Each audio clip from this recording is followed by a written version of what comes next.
To the NFL. Interesting. We don't talk Carolina Panthers often, but they had a good offseason, Colin. It's kind of gone under the radar.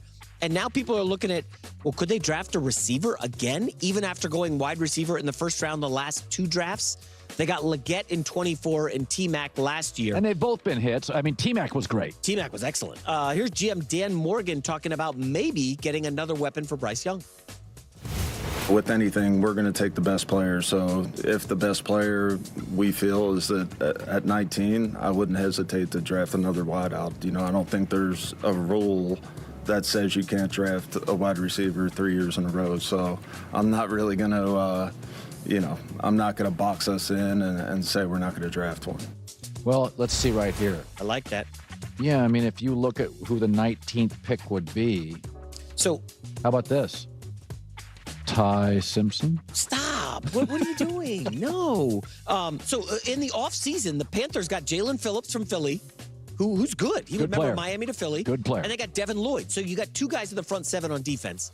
They got a couple swing offensive linemen. Morgan's got a good rep in the league. I think a wide receiver is not a bad idea. The kid Jordan Tyson, some people have from Arizona State. Well, I mean, it might be a reach to go Omar Cooper here at 19. But listen, if he's the guy that's going to put you over the top, I mean, they have solid tight ends. It's a good tackle at 19. If the kid, the Georgia tackle that has a huge upside, I think they have to figure out in Carolina. Bryce Young is fine, but his passer rating is like 88 career passer rating. I think you have to kind of define, is he big enough, strong enough? Can he maintain his health and durability? Because I think those are questions with him. He's on the small side to begin with. He's certainly talented. There's no question Bryce Young's talented. It's interesting. That division is really fascinating because who's the best quarterback in that division? Okay, don't just jump and say Baker Mayfield. It's Baker, probably Baker. Tyler Shuck. I'd say it's Baker, Bryce Young, and then I don't know on Penix right now, and then Shuck. Yeah, I mean, here's the thing.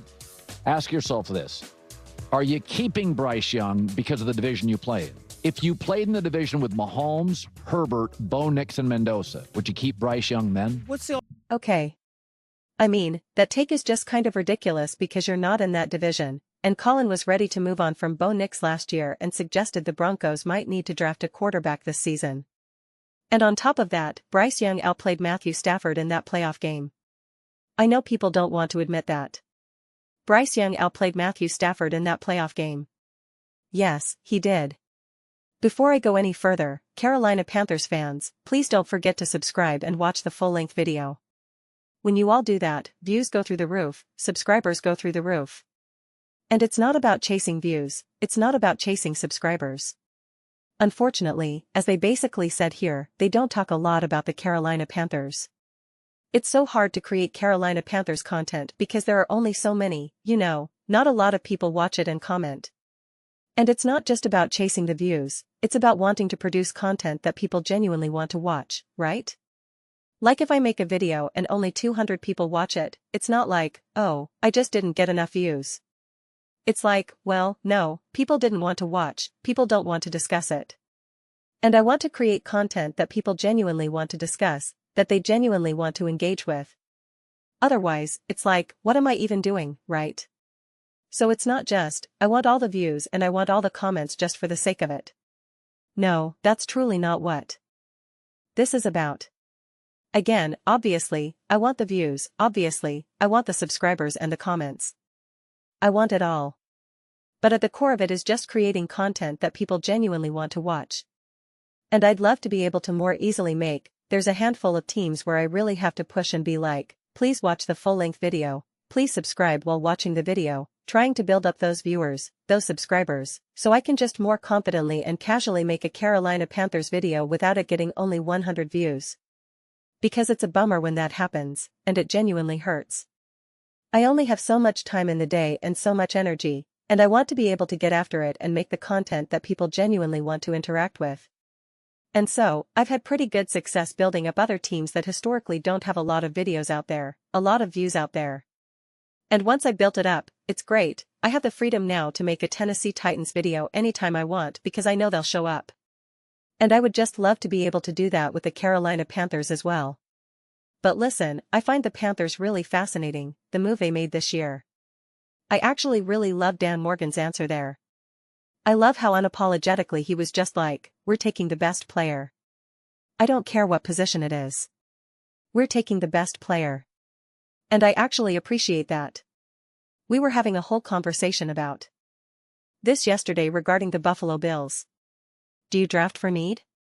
Do you draft simply the best player available? Right? How do you do it?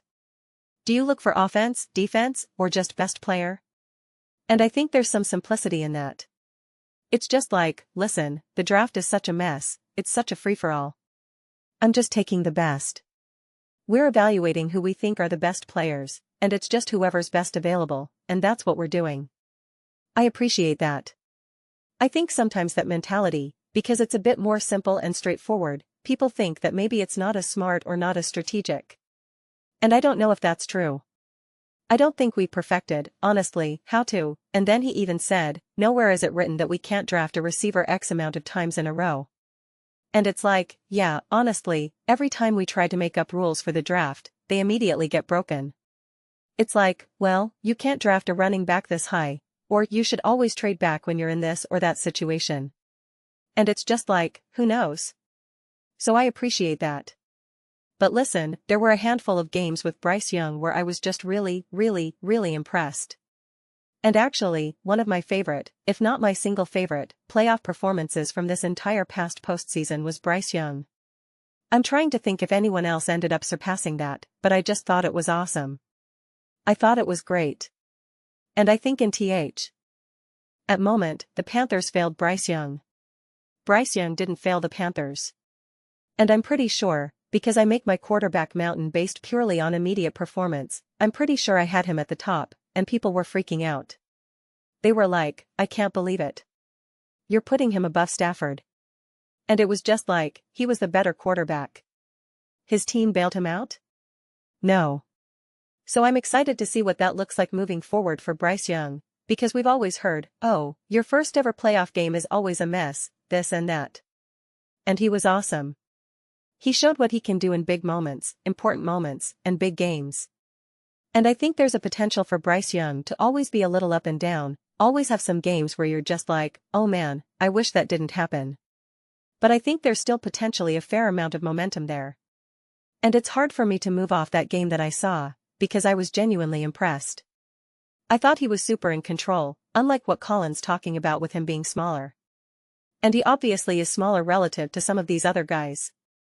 But he was in control.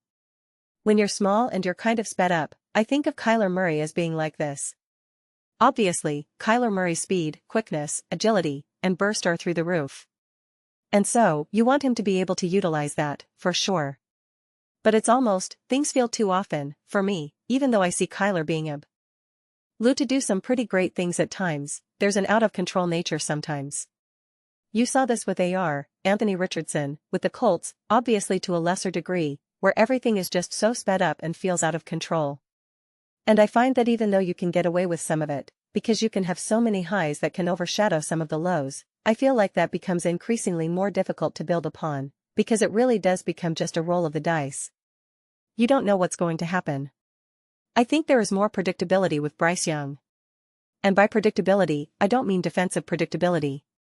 I mean that the coaching staff understands what they're going to get, and that makes it easier for them to then operate the offense. And there were plenty of times that Bryce Young, and this is interesting, right? Because if he had some of the burst or some of the stuff that even a Kyler Murray has, I'm using Kyler specifically, and we're not getting into Lamar Jackson or Josh Allen territory. I'm using Kyler very specifically. I think there were many moments, and probably more moments, where Bryce Young could have simply made things significantly worse. And he didn't do that. And even if his absolute peak or his ability to bail out his team wasn't quite there in some of those moments, I appreciated what he brought to the table, and the highs that he brought all felt under control. And it's like, because they brought up Baker. And it's like Baker, some of his highs are genuinely there, and he's absolutely had some really awesome highs. And I don't even mean highs as in coming up big in a big moment. I just mean even just a random play in a random game where you think, okay, that was impressive. But so much of it often feels out of control. And so I'm always hesitant with players who are a little bit undersized, who maybe are a bit more up and down than you would want them to be. But if the up and down feels more under control, especially the ups, I feel so much better about that. Baker's had a lot of highs. Kyler Murray's had a lot of highs. A lot of those highs just feel ultimately out of control in a way that makes me personally uncomfortable. And so for me, I saw that so clearly in both games against the Rams, the playoff game and the regular season game. There was just a control that I really, really appreciated. Now, don't get me wrong, there are follow-up games where I'm just kind of like, it looks like Bryce Young can't do anything. You know, against the 49ers, I'm just like, I don't even know what we're doing here right now, right? And you're just kind of like, how can you move forward with this? And it's this tricky middle ground right now with Bryce Young. And it is a little bit easier when you have a middle ground quarterback who's 6 feet 3 inches, 6 feet 4 inches, you're a bit more confident in the resiliency, a bit more confident in the type of offense you'll be able to run, the type of plays you'll be able to execute. The Kylers, the Bryce Youngs, the Bakers, I put them all in a somewhat similar category. But I do think what separates Bryce Young from those guys is his ability to play under control. And maybe I'm more conservative in that regard, but it's something that I genuinely come to appreciate from Bryce Young. I think that's what gives me the most optimism. And another way to put it is that sometimes these other guys, whose successes are a little up and down, sometimes their successes almost seem like luck. And I really mean put quotes around that, because I'm not saying it actually is luck, but it almost just seems like, kind of fortunate that worked out for you there, right? Like, yes, you can make that happen, but I don't know. If Josh Allen makes that play 8 out of 10 times and Patrick Mahomes does it 8 out of 10 times, you probably do it like 3 out of 10 times. So it's cool that you can do it, but if you think that's the way you're going to keep winning games, best of luck to you. And it reminds me of when Werder said, and I've quoted this a handful of times, Werder was like, stop treating Baker Mayfield like he's Josh Allen, because he's not. And that's exactly right. That's a great way to sum up what I'm talking about right now. It's like, yes, can he make some of these plays? Can he do some of this awesome stuff? Absolutely. But you're really pressing your luck. I don't see that with Bryce Young. So I put him in a separate category if we're just going to start comparing some of these smaller, more fringe, borderline quarterbacks where we're just kind of like, what do we do here? What do we do in this situation? So, yeah. I really hope they can build off this momentum. I was the one who said, stop acting like the Carolina Panthers can't beat the Los Angeles Rams in the playoffs. And everybody was like, this is impossible. I mean, wasn't it like a 14-point spread or something ridiculous? And I kept saying, stop saying that, stop saying that, stop saying that. And they should have won that game. The Carolina Panthers, there were a couple of bad coaching decisions and then an unfortunate play where Puka Nacua made an unbelievable play to pop out that interception. But there was I think it was a 4th down call by the Panthers that really irritated me. But they outplayed the Rams. Bryce Young outplayed Stafford. That was their game to win. They lost that game more than the Rams won that game. And so, I'm just hopeful that this is actually momentum and a foundation that they can build upon. Because I think that would be really cool. But those are just my thoughts. I'd absolutely love to hear yours. What do you all think about the Carolina Panthers and Bryce Young? How do you feel about what they've done in the offseason? How do you feel about how they should handle the draft? Do you agree with Colin that maybe they should move off Bryce Young and draft Ty Simpson? Let me know your thoughts in the comments below. I read every single comment. So whether you agree with me or disagree with me, either way, let's get into some discussions, let's get into some debates, but ultimately, let's just have some fun. Please do consider subscribing.